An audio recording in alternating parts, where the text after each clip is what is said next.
Hey guys, working on our C10 leadership curriculum and talking about the values of a championship caliber player. Sitting here with Reggie Sanders, one of our instructors and coaches, longtime Major League Baseball player. Want to talk to everybody about the value of character. All right, so big value. Reggie, when I say that word character, what are some of the just initial thoughts or reflections that come to your mind when you think about character as a value in our organization? Yeah, it's a pretty powerful word. There's a lot of things that come up. Obviously, integrity, the way that I carry myself, and the way that I represent my family, Right. and more importantly, myself. Right, absolutely. You think about character essentially as kind of the substance of who you are as a man and a leader, and common phrase that we hear said to each other is, who are you when no one's watching? Absolutely. Like that's where character is really revealed, really kind of shows up for a person. So when you think about a quality Royals championship player, what are the types of things that you love seeing in high character guys? Or what are things that you really like, man, when I see guys exhibiting this in their character, we're hitting the nail on the head? Yeah, absolutely. Well, obviously from a baseball perspective, it's all about teamwork. And so when I see, individuals that step outside of themselves to represent and support someone else, is really the character in terms of what I'm looking for in someone that I want to be associated with, someone that I want to continue to gel with more importantly, and to find out what it is in them that gives them that courage to look beyond themselves. Yeah, I love it. Thinking about the times when character is exposed or kind of revealed, which is often in challenging times, which baseball provides a lot of those. Yes. Maybe tell a story about a time where you really had your character kind of challenged, or where you maybe a challenging time, difficult time, circumstances were tough, maybe in playing, where it's like, man, I had to really rely on who I was as a person and my character in order to continue to move forward and strive for excellence and achieve greatness. But I really had it was kind of a character check as far as who I am as a man and a leader. Yeah, absolutely. Well, first for me, it always starts with examples of individuals. And so I can go back to, my mom and a young woman that didn't get her high school education, had me when she was 17 with my father. And so having to do what she needed to do for the family, to support the family, and then in that having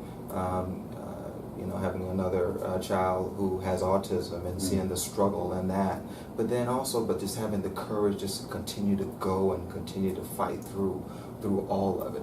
And then being able to smile through it all. Right. Yeah. And so being able to witness that every single day, understanding that, Reggie, you got that inside of you. That's what she would tell me every single day. And so in 1995, it was an opportunity for me to have that character kind of within myself. And it was a time when I was number one on the MVP voting ballot. We were in actually playing against the Atlanta Braves to go to the National League, actually go to the championship, World Series championship, but we lost the National League championship. And so batting fourth in a lineup, having a terrible postseason. And so in that moment, I have fans on me, my teammates not really are feeling as if they're not supporting me. And it just felt really alone. And it was in that moment where I really had to step up and show my true character of who I am, what I believe in. And so that it was at that moment in time when I realized I had to really dig deep. That's awesome. And it was able to overcome it. That's awesome. Yeah, it's some will say it's easy to have great character when things are going really well. Absolutely. And roses are red and sun shines out, so to speak. But during those challenging times and when the storms come, and who are you in those moments? And I love in that story the foundation that was laid for you with mom and relationship there, and what you learned through essentially a mentor or an example or a hero even, and how you tried to embody that in your own life and in your own story. That's fantastic. When you look at our guys and off the field character as well, and that's part of this is we're trying to connect the on and off the field relationship that takes place.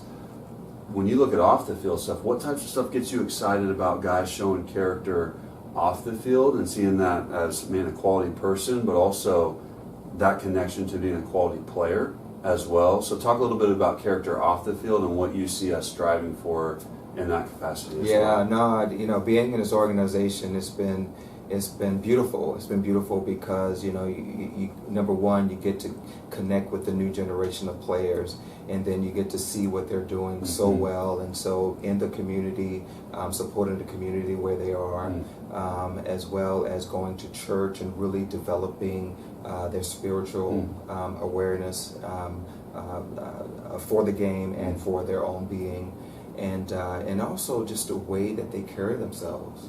I think is oftentimes you kind of overlook that, but it's so important. The way that they dress, the way that they treat people, the way that they connect with people, and so it's just such a beautiful thing to watch and to be a part of, and which carries also on the field as well. I love it.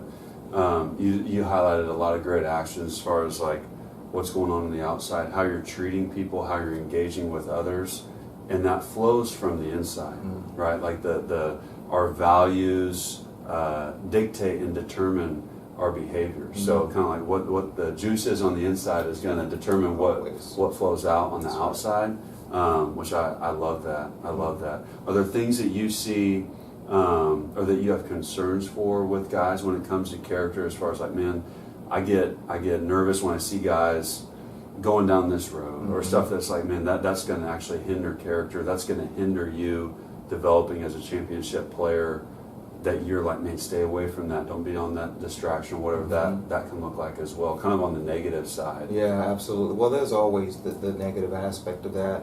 But I think from an individual perspective, if I can live in true, authentic self, making sure that I'm doing everything that I need to do, for my mental being.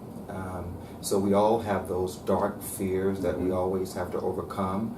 But if I can always make sure that I'm doing the little things to help me overcome those things, then I can live in authentic integrity. Yeah. So in that, then the next man is able to see that, and then is able to witness and say, you know what? I see so-and-so doing this. I want to be just like him. Right. So I don't necessarily have to speak it. Yeah. I just have to do it. Right. Yeah. Those actions speak a lot. I loved that. That seems to connect with what you said about mom's words even to you. It seems like self-worth and trying to validate you as a man, you as a human, your identity being important, even when the things you do or performance isn't necessarily going as well as you'd like. Absolutely. It doesn't change your value or your worth as a man and a human being. Right, that's right. Which is developing that character, because stuff's always going to happen. Things are never going to go exactly how you want to. Well, you're absolutely right, but my voice and my actions have to be in line. Yeah. I can't say one thing and do right. Right. So whatever I do, I have to make sure that it's in line with my voice. That's good. That's good. And let those values marinate. That's awesome, man. Well, Reggie, thank you very much. Thank you, brother. Character, solid stuff. Thanks, guys.